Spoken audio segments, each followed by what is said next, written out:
Good Cool. morning, everyone, and welcome to our very first episode of On the Same Wavelength, the wireless perspective with Perry. Today I'm joined by our very own Jay Chambers. He's our Southeastern region manager, and he's based out of Florida. And we're going to be talking about surviving the storm, hurricanes, wildfires, floods are unpredictable, but is your network ready to weather the storm? So thanks for joining us, Jay. Oh, thanks. And thank you. This is your first podcast, and I get to be involved in it, so I appreciate it. Yep, you're the very first one. So let's get started with, I guess let's start with the human side of this. You worked with many communities impacted by disasters like hurricanes. What's it like for them in those first critical hours and days after a storm hits? It's a good question. I not only have worked with them, I've lived through it. This Hurricane Milton that we had um, was, let's see, that's my sixth hurricane that I've been through. So it for us, and hurricanes are always what they do locally. For us, that was the worst one, right? Many of my neighbors lost their roofs, their homes are unlivable. Um, all the infrastructure, cable, power, um, uh, water, certainly, it was all down, right? So it's kind of a bad event. We bugged out to a town on the East Coast because Hurricane Milton came in on the West Coast and then returned. Didn't know what we were going to see. So we were very fortunate. We got our neighbors' debris, but they lost that stuff, right? So a lot of difference for us. It was bad enough that we had gawkers and they drive through, but they don't help. And I think that's natural. Kind of feels like a drive-through zoo a little bit. But then we also have TV ads from like these aid organizations, and you say, "That's where I walk my dog. That's just down the street." So a lot of that's pretty humbling when you actually get into that hard storm. I mean, it wasn't a Katrina, but it was a hard storm. And so the interesting thing in my area, and we'll get into this a little bit more, but the interesting thing is that uh, most of the infrastructure for cellular stayed up.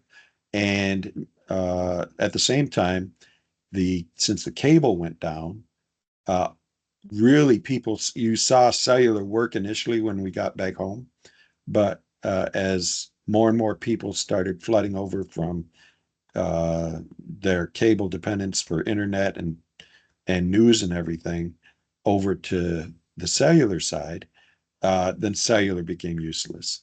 And I ended up working part of my time on cellular, but at midnight, 1 o'clock, when everyone else was sleeping, and at least I could eke out a little bit of, my emails and whatnot. So pretty tough. I have a niece in Western North Carolina, right in, I don't know, you probably don't know the name of the town, Bryson City, but right in the impact zone in the mountains there. Tough, really tough. You'd see that I was just there last month, so to give you a gauge of how long the problem is persisting, there, as I'm driving through with cellular, I'm seeing one bar or no bars all the way through that area. It is, and this was last month, so that's I guess 4 months about that they've had really a lot of trouble there. And when I found one bar, of course, you couldn't use it Yeah. because, yeah, what good is it? But so pretty bad there. You have the newly homeless, and many of them don't even have the property to put a FEMA trailer on. It's that bad that the property's gotten washed away. It just doesn't exist anymore. There's a river there, and cellular damaged and destroyed. When I was up there meeting in Asheville and then west, uh, you're really starting to depend on community a lot more. and bottled water is coming in still to certain areas, and food. And as I say, the FEMA trailers, it's really rough. Those experiences change your perspective on life and everything. So, but the difference was, like I said, in our area, cellular was overwhelmed. In their area, it was destroyed. So, That sounds awful. So, from your experience in this, I guess, why do the resilient networks matter so much during disasters? well, there's a couple of big reasons. I go and I check with my customers, and I check, people I've known in the industry for years, and I ask a lot of questions because, I'm not a one-man show. I really need to know their perspective. So, the resilient network, and kind of coined that phrase, can be a lot of things, and it's really important. What it is it survives. It's up and running when other things go down. It Like our radios, just use them as an example, an important one, certainly. We're built to be NEMA 4. So whether you put it in an enclosure or on a mast on the side of a mountain, our radios are really designed around surviving. You know, they, they even have solar shields, so hot sun doesn't even get to them. But then this is kind of the a really important one, but it's more difficult to understand, is, I think at least, is, do I own the ability to repair it, or am I extended in my dependency to other equipment, right? It would be like me renting out a radio system and then pulling the plug on it, right? You really have that level of dependency. If your cellular goes down, and you're depending on that, then you're down. Even if you get malware, as we've seen with cellular services, they get malware, they get viruses and whatever, deliberate hacking, um, they can bring you down, and you don't even have a rainy day. So those are some differences between you owning your network and being able to manage it and service it, and being able to trust partners, whether they're system integrators or your distributor, and of course us, or whether you're kind of out there waiting for somebody else to fix their problem. And so that's a big difference. That's the resilient network. And then lastly, one of the things that we do is self-healing in our network. Um, and what that means is, if I have 10 radios and one of them goes down, do I let that be the only one that went down? Or um, the other radios that are repeating through that radio, are they also down? So if you have 3 or 6 radios repeating through that radio, are they down, or are they, have we rerouted around them to that down radio so that you still have operation? And two things happen there. One is, it's much easier to fix when you know exactly which radio is down. It's only one, right? It's, Yeah. 5 minutes to figure that out. But the other thing is, your other sites are still working, and they aren't. There's always two things that happen. One is, are we treading water? Are we trying to get things going? Or are we fixing and recovering? And you want all your attention paid on fixing and recovering. But the treading water is, obviously, you don't want to sink. So that's how it works. You're either going to have your manpower attending to turning switches and pushing buttons for manual operation, because they have to drive out to those points, or that's going to be running and you're just fixing the one little thing that you've got to fix, right? So that's Yeah. the big difference. And that's why, resilient networks matter. And then, just for our perspective, I mean, when we're talking about the water industry, we are really talking about life and health, you know? So the people in that industry are critical infrastructure. They become the firemen, and they become the policemen, but in a different aspect. They're providing a resource that's critical to life. And so the faster they get things back up and running, the better for the whole community and for the people that live there.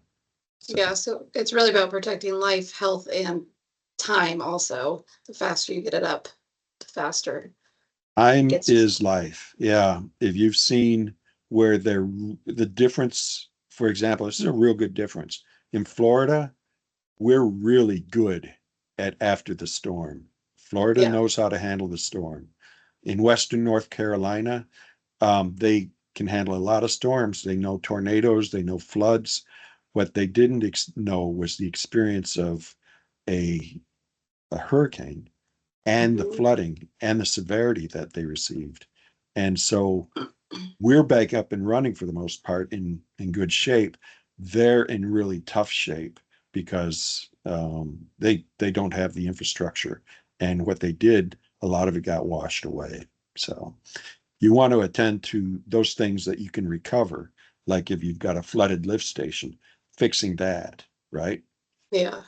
But if you've put your people over on, I've got to turn switches and push buttons to operate in manual, they're not fixing the flooded lift station. So, So in 2004, hurricanes like Milton and Helene, they tested all those communities. So what lessons, I guess, did we learn or did you learn from those events? yeah, I'm kind of a little bit restating it. But I didn't realize it was 2004. I thought it was 2024. Oh, I mean, 2024, my bad. Anyway, um, no, there are a couple of, I'm rehashing a few of these at different angles because they become the critical things. They become the things that either will set you back or, you'll be able to operate. And so also, as I say, I communicate a lot with water, wastewater people. So I'll hear things that matter directly to my industry or indirectly, and it's just, what they have to deal with. So one of the things that I'll bring up that doesn't have to do directly with my industry, it could, I suppose, is that if you have internet dependent systems, nowadays there's a historian and preventive maintenance management software and even SCADA software that's internet dependent. And they're concerned right now that that internet dependence is a problem because guess what? Internet's one of the first things to go down in a storm. So they're saying we need to re-audit our system and make sure that all the software we've got. I don't know if you know what MQTT is. It's a cloud, okay, it's a cloud way of collecting data and distributing data through a cloud database. And you can also do it locally, but it's the canary in the coal mine. It's the one that says, if I'm down, you're not passing any data at all because it's internet based. And so that's a problem. Some SCADA systems are internet based for authentication, and they become useless or hampered in operation when you've got internet down. And you can even see wireframe on your screens, which simply means you're not seeing the data. You're seeing where the data should be, right? So that's one thing. Not so much ours, but it can be, and it's related. So Esteem is built for surviving the storm.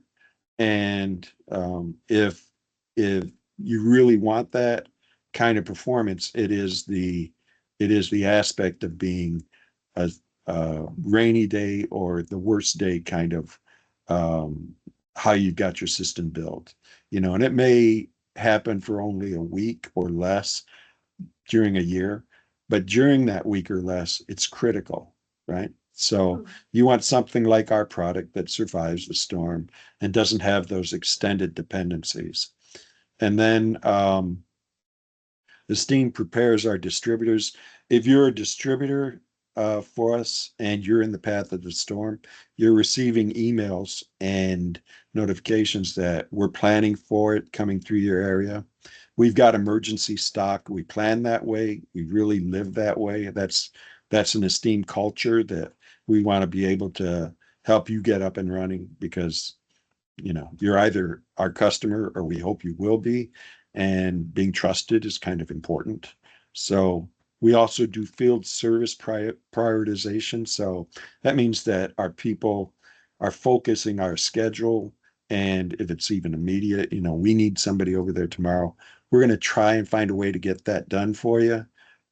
Certainly, we charge for it, but the thing we don't charge for is our phone support. So if you're getting new radios and you need to get them integrated, we'll help you online with it and over the phone, and we'll get you running. You can even get your radios purchased and delivered pre-configured. So that makes it out of the box into the panel or on the mast, and you've got it running. So those are the kind of things we do. And they're based on the priority that you've got to have, right?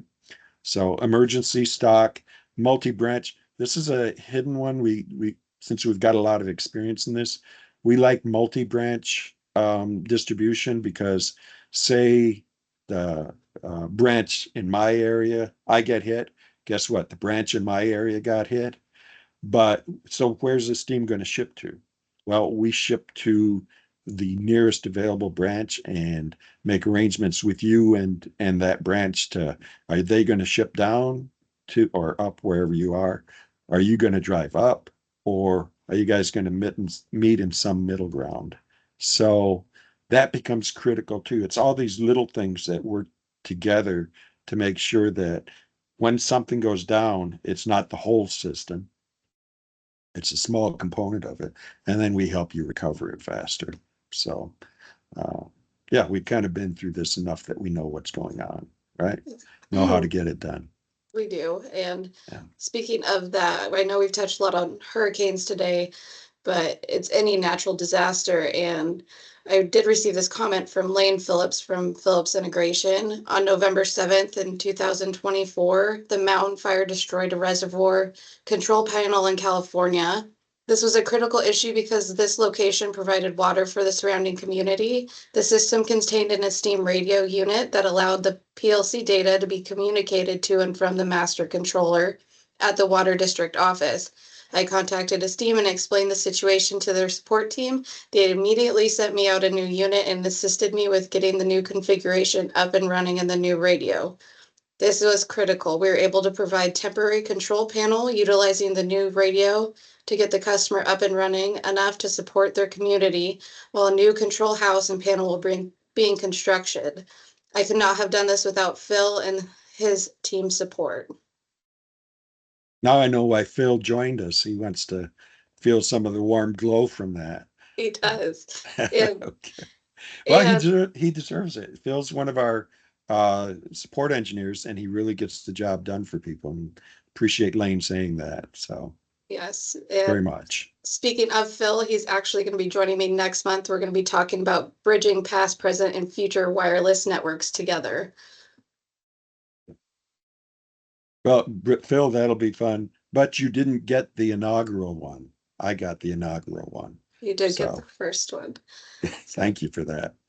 So Well, I guess one final question. If you could give any organization just one piece of advice about disaster planning, what would it be? plan for the worst day, and then the good days are easy. And so that's, you know, esteem is esteem is like an umbrella. You don't carry an umbrella everywhere you go, but when you need it, uh, you don't want to have, one of those toothpick things that goes into drinks. You want the real thing, right? Yeah. And that's where esteem lives. We live in performance. And so planning should be around those things, as I say. Plan for the worst day and the best days, the easy days are free. So Great. Well, thanks, Jake, for hopping on and joining me today. And we'll see you guys next month with Phil. thank you. All right. Appreciate it. Bye. Bye.